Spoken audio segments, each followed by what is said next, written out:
We don't get what you get. All right, well, let's get started here.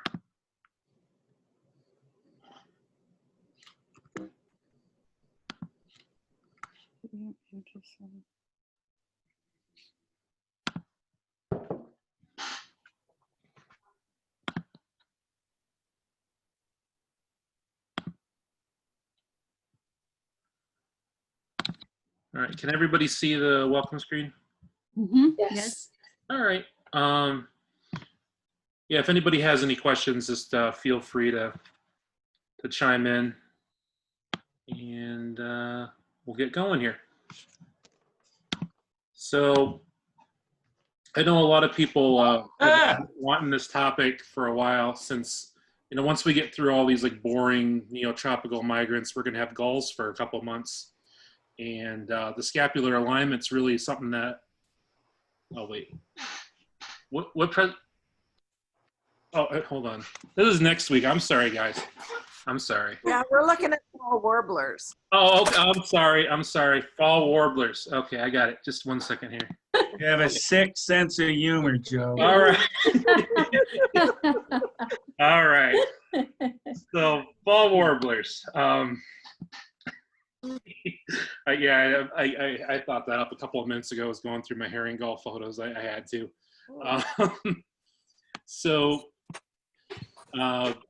I know for me, fall was always, when I first started birding, was kind of a frustrating time because I knew there were so many of these birds that I enjoyed in the spring that were coming back, but I wasn't able to really get into it for a number of years because there's just so many that change color. They're harder to see, and you got to work harder to find them. So when you get a good look, you only get a couple seconds, and when they don't look anything like they did in the spring, it gets a little frustrating. And I kind of just checked out, and I was like, man, it's too long of a wait from, to wait a full calendar year for warblers. So I'm really gonna delve into the fall warblers and enjoy them, and try to learn as much about them as I can, and get photos and spend time with them. And what I realized is that being around them for a long time, the more you get experience with them, it gets so much easier. It's like maybe 2 full years before I got comfortable with Sorry, it. honey, I'm trying to get it turned down. What's that? But once I got out there with them for a few years, I got real comfortable with them, surprisingly. And now they're not quite as showy as they are in the spring, but I still like them, almost as much, except for the mosquitoes and the lack of song. It's still an exciting time of year, and they're more evenly spread out. So you have more days where you're seeing warblers than in the spring, I feel. And you get the juveniles, so there's usually more volume of birds as well. So what I put together tonight was a kind of a virtual bird walk where we go through a mixed flock that you might see. I didn't use any of the warblers that stay in the spring plumage, just so we could focus on the ones that change. Does anybody know the bird on this slide, what that one is?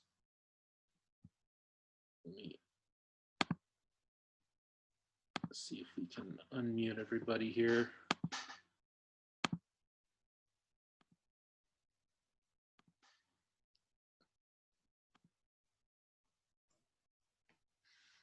All right, if anybody has a guess, you want to unmute and let me know.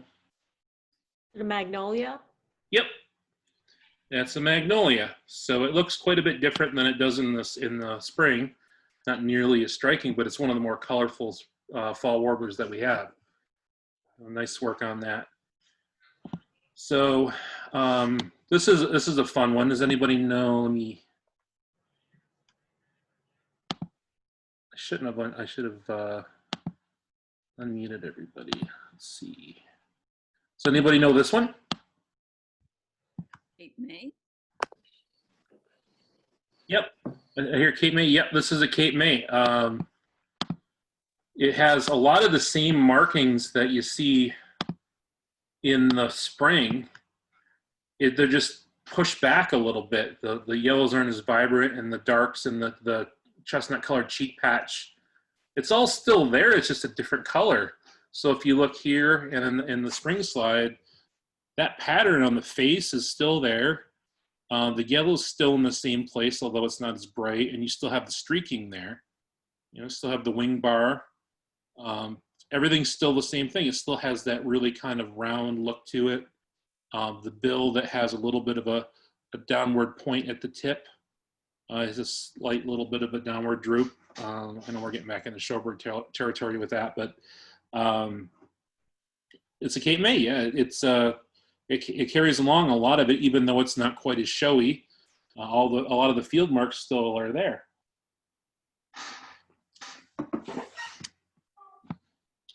So we'll get into these troublesome ones here. Does anybody know this bird? And baypole doesn't count.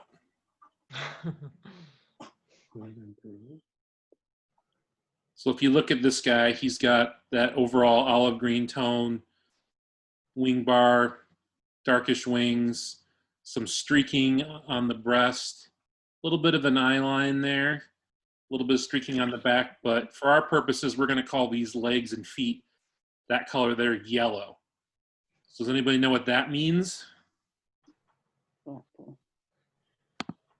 Blackpoll. I think I heard that in there. So yeah, blackpolls, you see a lot more of them in the fall, it seems like, around here than you do in the spring. And they look almost identical to the bay-breasted, but the main way you can tell is those legs and feet are yellow. And once you start getting the feel for them, there's a couple other differences as well. So you'll see that they're usually monochromatic. There's not any chestnut markings in the flanks. You'll see that in bay-breasted sometimes. The head proportionately is just a hair smaller compared to the body than the bay-breasted. And they'll have usually feature some streaking in the breast, on the flanks, and on the back that's a little bit more pronounced than a bay-breasted. So anybody know what this one is?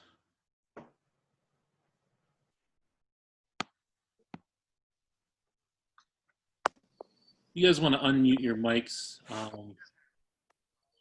You can chime in. I know a lot of you are muted right now.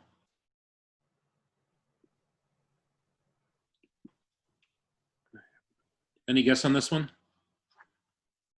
You got the overall olive green color, some streaking here, some streaking there. And what do you make of those feet and legs? Anybody?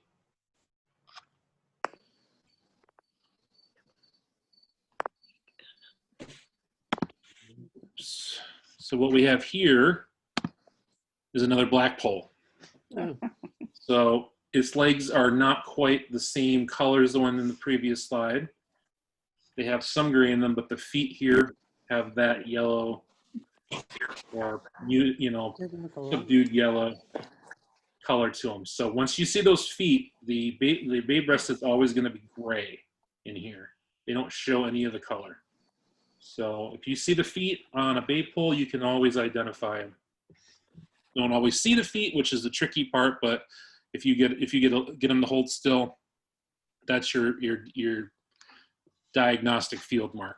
But once you add these other field marks in, the eye line, the streaking, the fact there's no chestnut on the flanks, you got kind of the small head and the larger body, you're getting into blackpoll territory. And here we have another blackpoll. Feet yellow, overall kind of monochromatic in the colors, the olive green, really faint streaking, bit of an eye line, another blackpoll. What do you guys make of this one?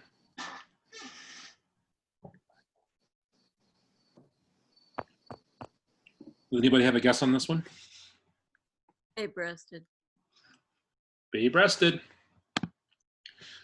Now this one, very similar, got a lot of the same things, but notice how you don't have the streaks in here. Same color, same kind of deal. You got a lot of the same field marks, but the feet are gray, there's no streaking in here.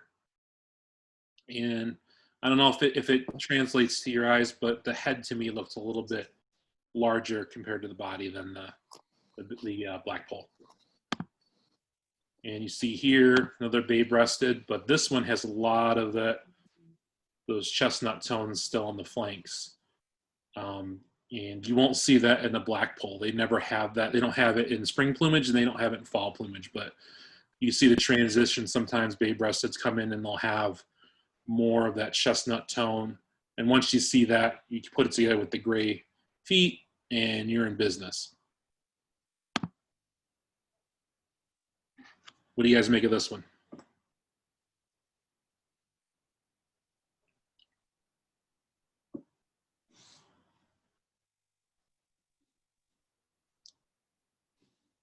Anybody say Kentucky warbler? I don't think so. No? Oh, okay. What you have here is, look at the head. It's got a little bit of that residual rusty chestnut tone. There's a faint little blush here on the flanks, and the feet are gray.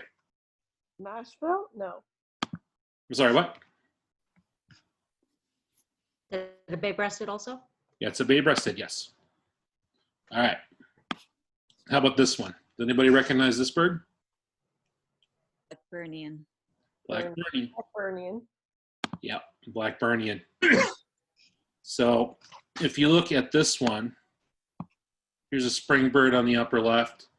The same kind of thing as the Cape May that we saw earlier. A lot of the patterning is still there. It's just not as dramatic. So that auricular patch here, you got that sort of eye arc underneath, yellow, or in this, yellow supercilium, and then that lighter yellow color where the bright orange would have been in spring. Now, the one thing to know about these guys is the wing bars separate into two distinct wing bars in the fall, and they don't really have that going on all the time in the spring. So when you see those crisp wing bars, that's something to look for. If you don't get a good look, that'll put you on the right track, and you still get the contrast with the wings, between the wings and the breast coloration, but the streaks are still there. The cap is still darker, the eye patch, and there's variations of this. You'll see, males that are still colored up like they are in the spring, or you get these immatures, I think, that are not as brightly colored as females. But once you get the pattern down, try not to look at all the flashiness of the spring bird. Look at the pattern. The pattern's still there. It's just pushed back. There's not the contrast. There's not the vivid colors. But if I were to go in here and paint this bright orange and that dark black, there'd be no question that that's a Blackburnian. All right, now here's another tricky one. Does anybody recognize this bird?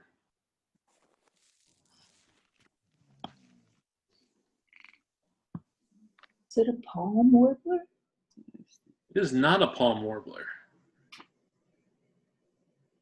Anybody else? For me, this is actually a tougher bird in a lot of cases than the blackpoll and bay-breasted, because there's a lot more variation and there's not always that diagnostic mark that's visible. But this is a Tennessee warbler. Now the Tennessee has some of the same field marks that you have going on from the spring. The gray is gone. It kind of gets replaced by this overall greenish color, but there's still a little bit of a hint of a supercilium, lighter supercilium, the eye line. The back is green. The wings are still fairly dark. But the one that you're going to be comparing this to most often is the orange crown warbler, which I know, Laura, over here on the East Coast, it's a little bit more drab than the Western version of that bird. But comparing those two, you see that this has yellow under the tail, or white under the tail. The orange crown has yellow here. So when you're comparing them, if you see white under the tail, that's a Tennessee warbler. And that's a dead giveaway, because the orange crowns have a yellowish olive wash to this whole area. So you see here, white under the tail. Even though you're not seeing it from underneath, it's still there. And then you can see that eye line's fairly noticeable. The supercilium's there. Get some of the dark wings going. That lime green back is still there from the spring bird. But you look at that, and for I don't know, whatever reason, these guys seem like they have a sharper, pointier bill than most warblers. I think it's for picking through flowers, from what I've seen, getting the nectar out of them. So here is an orange-crowned warbler. I'm not even going to make you guys guess this one. See, it's kind of hard to tell in here, but there's yellow under the tail here. You get a little bit of a yellow supercilium, but these guys seem like they have a more even wash to the body of that yellowish green.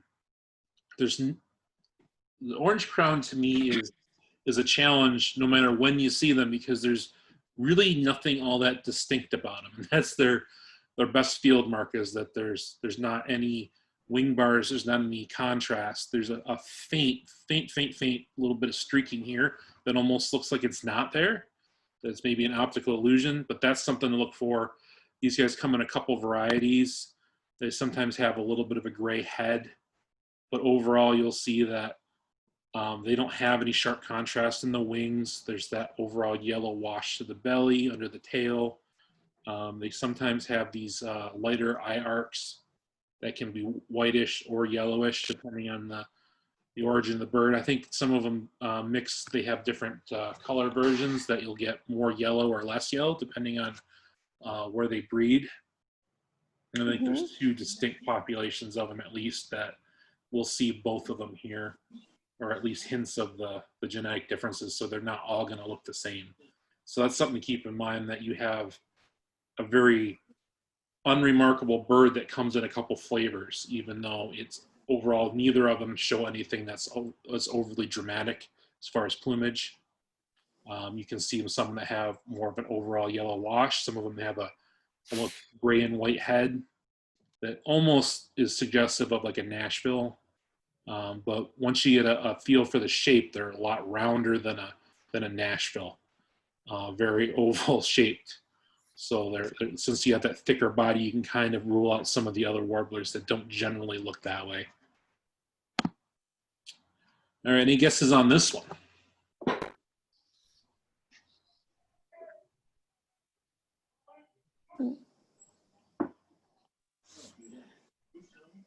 I'm even accepting wrong guesses. Things to note on this one is that sort of greenish yellow from the head all the way into the breast, distinctive wing bars, and a really, really thick bill. Almost could get confused with like a yellow breast or a yellow-throated vireo. Does anybody know this Is it one? a blue wing? Nope. No? No, this is one that doesn't change a whole lot from the spring, if at all. Oh. It's one of our earlier migrants. This is A a pine? pine warbler, yep. So since it's already kind of drab to begin with, you can definitely get it confused with some of the other fall warblers, especially if it's not a real vivid male. You see that. Is this one the female? Because doesn't the pine, oh no, I'm thinking of a palm. Never mind. I was Okay. thinking of the crown on the head. Yeah, neither one. Go of them. ahead, I'm sorry. No, any questions are good questions. If anybody has any other tips that they've used for identifying them, feel free to chime in. So yeah, this is pine. You get that sort of greenish yellow head and breast. I mean, some of them are more drab, some of them are more colorful than this individual here, but they'll have the wing bars and the dark gray. Okay. All right. This is one of our more colorful fall warblers, and one that changes quite a bit from the spring. Does anybody know this one?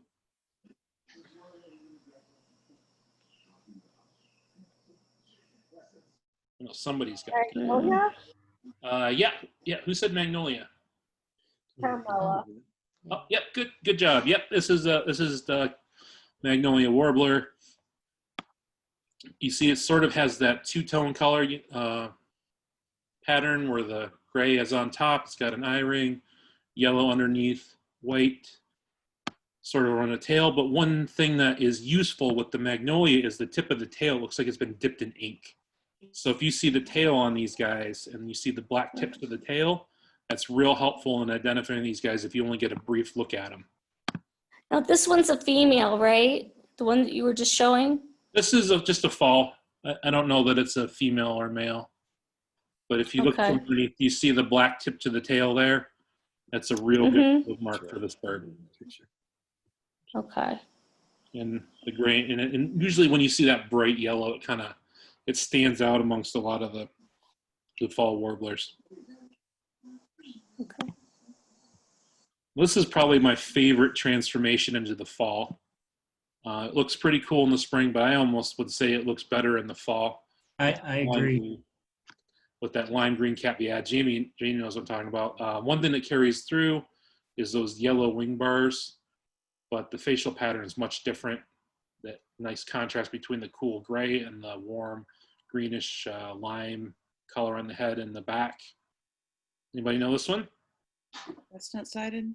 Chestnut sided, you got it. That's a real fun one to see. Here's another look at them without all the wing beat pattern. So if you see that gray underneath with that kind of contrasting bright yellow cap in the eye ring, gives you a real good idea what you're looking at. Here's one that comes in a couple flavors, and it's usually just not as dramatic as your spring bird. Does anybody know this one? Black-throated green. Black-throated green, you got it. Yeah, it's missing that black throat, but the females don't carry it anyway. So if you know that bird, you should be able to recognize it in the fall. They're just a little bit more inconsistent in how vivid the patterning is. So you have to, dual wing bars. You get some of the black and the. I always like the way the face. They got that kind of dark cheek, sort of like the fall Blackburnian in a way. Anybody know this one? Yellow rump. What was that? Yellow rump. Yellow rump. Yep. So if you look at the spring plumage, it's another bird that has a lot of the same markings that are just pushed way back. So cheek patch, eye arcs, little hints of that shoulder patch, that yellow shoulder patch, the streaking. It's all still there. It's just not nearly as noticeable. So, if you get to know this bird well in the spring, which they swarm and they're all over the place for a month, it seems like, you can get a good idea for what they look like. And you'll see some females that sort of look like this to begin with. And you see them at the tail end of fall migration, and they will come back in numbers as well. How about this one?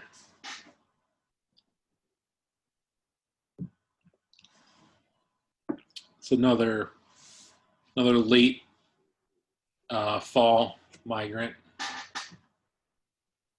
and it pumps its tail a lot. Anybody recognize this one? Palm.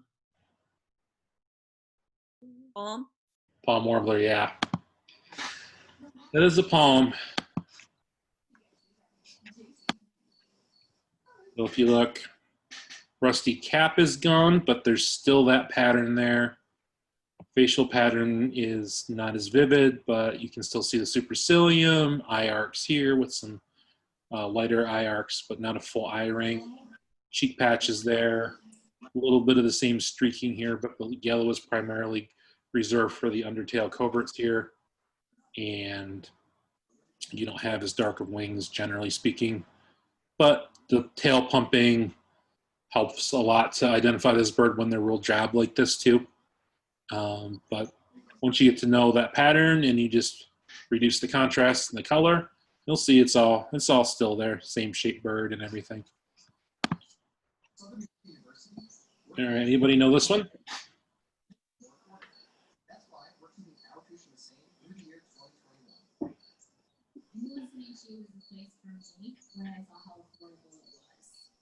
We got that streaking, the yellow background color, cheek patch. Cape May. Cape May, you got it. Yay, I got one. Yeah. So the thing to watch out for with this particular bird, you'll note, is that it's puffed up because it's really cold, so the shape of the bird will change depending on the air temperature. So so they might not look quite as slim as they do in the spring just because the bird is colder. So in this case, I think I took this one pretty late in the season, and it was a chilly morning. I think it was close to freezing, so this bird was really cold. And if you compare it to what he would have looked like in the spring, the body shape changes a lot bulkier looking because those feathers are puffed up. How about this one? I see the yellow, but Got the yellow patch right there, some streaking eye arcs.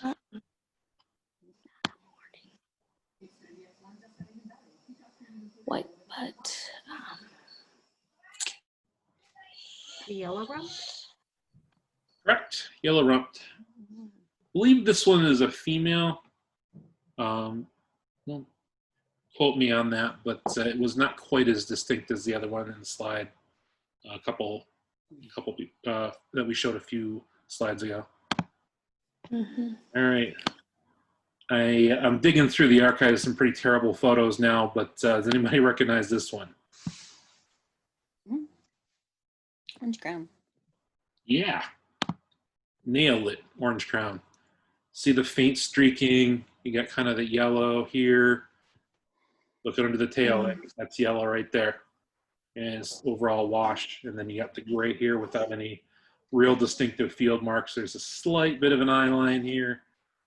That's an orange crown. All right, how about this one?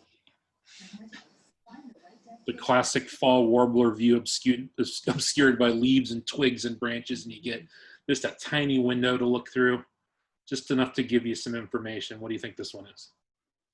Magnolia. Maggie. Maggie, exactly. How about this one? Butterbutt. Yeah, yellow rump. Black and white. Yep, yellow rumped. Yep. This one I picked because it just did not show a whole lot of yellow, but you can see right here, there's a little touch of that there. A little bit of that yellow that would have been on his cap is still there, but the pattern on the face and the streaking on the breast and the flanks are what would clue you in on this one.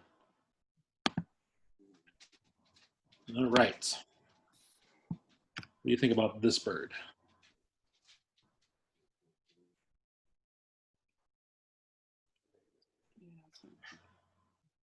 Mhm. Blackpoll? That's what I think. Oh, yeah. Does everybody agree with Blackpoll or disagree?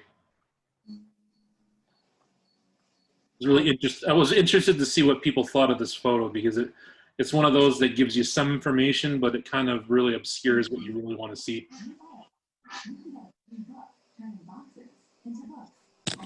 Is that a shadow on its tail? Yeah, right here, that's a shadow. Mm-hmm. Yep. Good question. What we have here, you don't see any chestnut in that, pretty monochromatic. And if you look down here, there's just a hint of that yellow foot. It's a blackpoll. But So it's just- Joe, yes, with blackpolls and bay-breasted, do they come through Michigan at the same time? And would you Oh, have like habitat differences or anything else that would give No. you?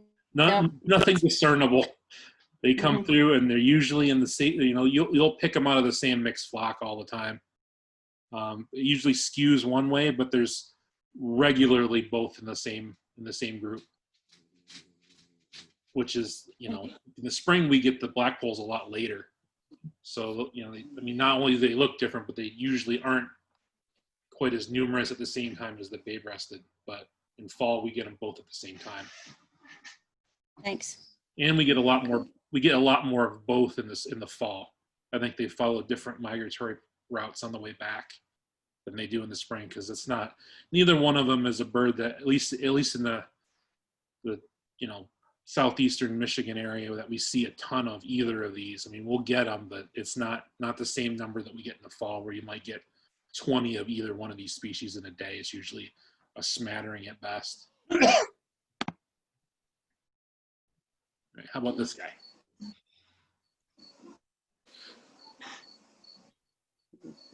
Pretty clear shot. on this one? Yellow? It is not a yellow. Bay-breasted. It is not a bay-breasted. Flagpole? Blackpoll, yeah. Yep, it's a blackpoll. Again, you got the streaking here, a hint of chestnut, and then the feet are not overall gray. Even though I wouldn't call that necessarily yellow, they still are not gray, and that is a blackpoll. How about this one?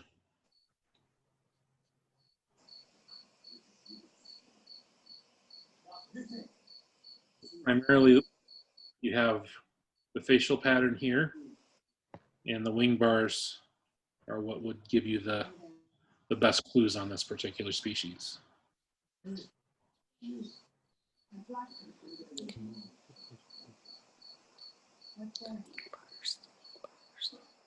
Any yes? Blackburnian. I'm sorry? Blackburnian. Blackburnian, yep. You got it.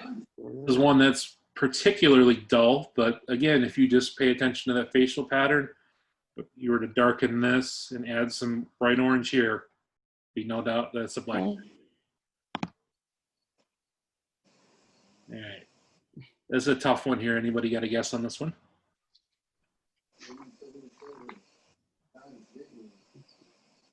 Note the relatively distinct eye line here, sharp pointy bill, green on the back into the head. Tennessee? Tennessee. I think I heard the answer. Somebody say Tennessee? Yeah. Yep. You got a Tennessee. Brought this one in because you can't really see under the tail, but it does have a little bit more contrast in the features than a orange crown would have. And again, there's something about that bill that to me just looks like a straight spike. How about this one?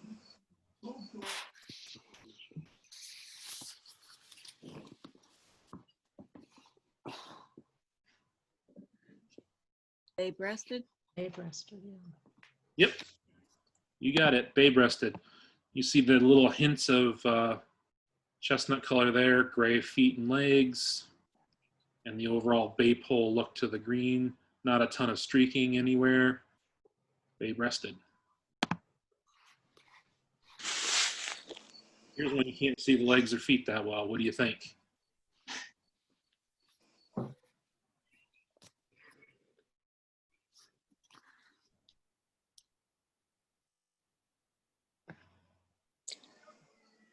A pine?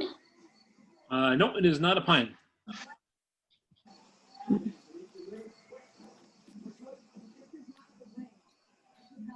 a pretty tough one, but it's Bachman's warbler. Or I mean, bay-breasted warbler, sorry. I think Bachmans are extinct.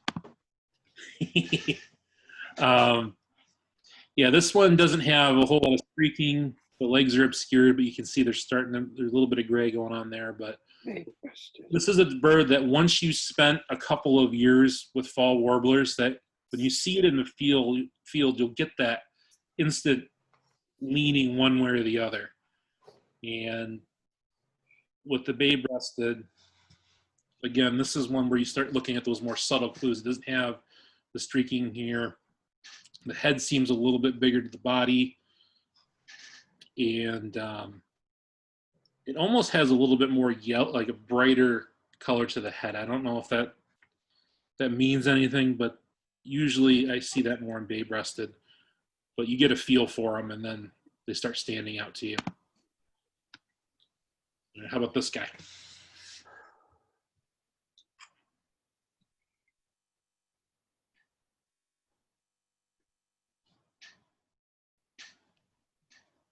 Orange crown. No, it's not an orange crown. Palm? Palm warbler, yep.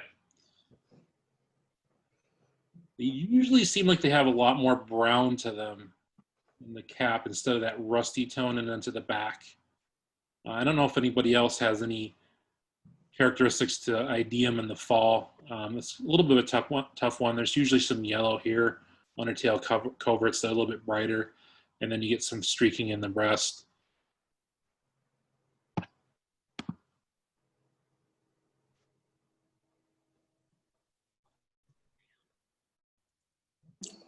Anybody know on this one?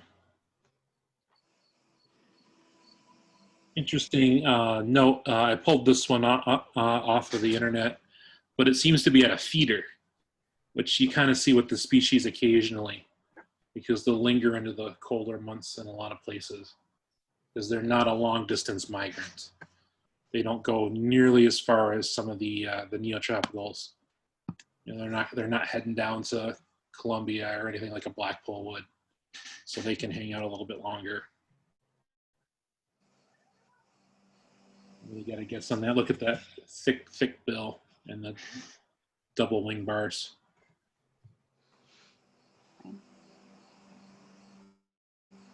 Any guesses on this one? Pine. Pine warbler, yep. You got it. Yeah. All right, how about this one?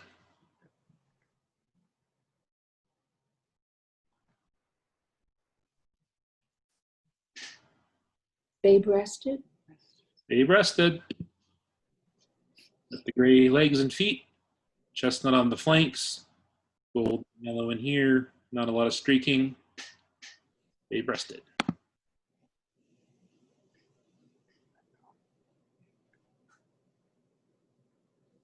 Black-throated green. Black-throated green. Yeah. Absolutely.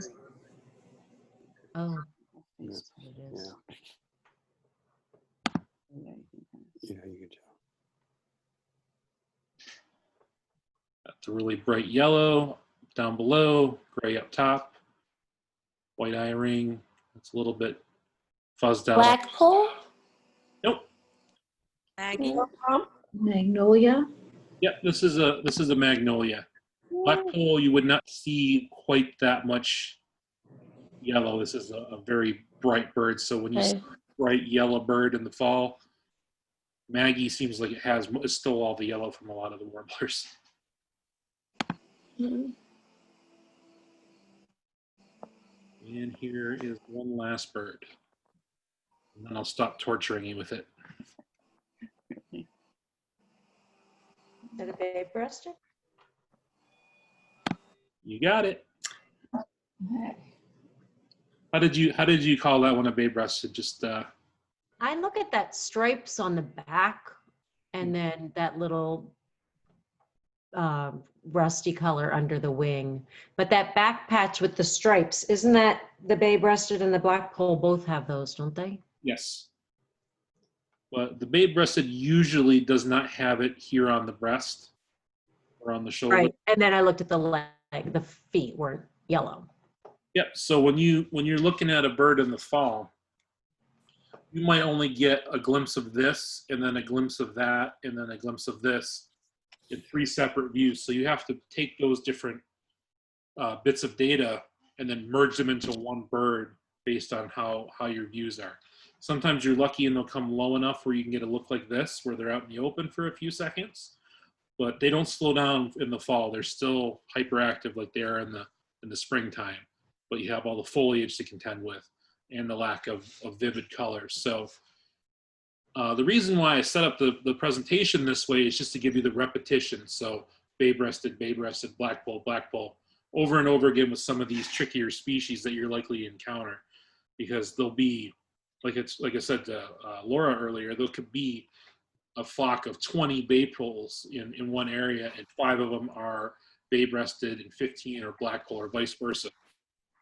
So to really get a sense on what you're looking at, you need that repetition so you get the feel and you can ID them quickly. Because you might only get a couple seconds with a bird like this. And I know it's a little frustrating at first, they all kind of looked like the same bird, because we're so used to looking at vivid colors or really timed out migration where you might not see a Canada warbler in early May, but you know it's going to be later. There's different birds that come at different times, but in the fall, you don't have that to rely on as much. And they all kind of come through sporadically. And sometimes, you'll see a few of them one day more than the next, and they can be in a lot bigger variety. Or you might just get a whole day where it's nothing but magnolia warblers, or it's nothing but palm warblers.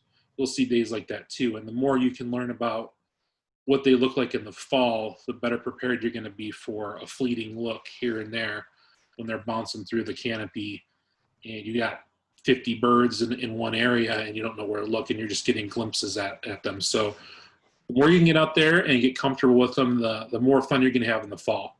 You know, even if you're looking at slides online, that helps too. I spent a long time looking at Facebook in the fall. People were like, what warbler is this? And I tried not to look at any of the answers and guess and then see what it was and see why people were identifying it. You know, if they gave a reason for it, you know, the gray feet, the chestnut on the flanks or some other field mark. Just the more you can expose yourself to those different characteristics, the better and more comfortable you're going to be. And, you know, it's a different pace in the fall. And it can be a little frustrating, but stick with it, and then you can have warblers twice a year instead of just once.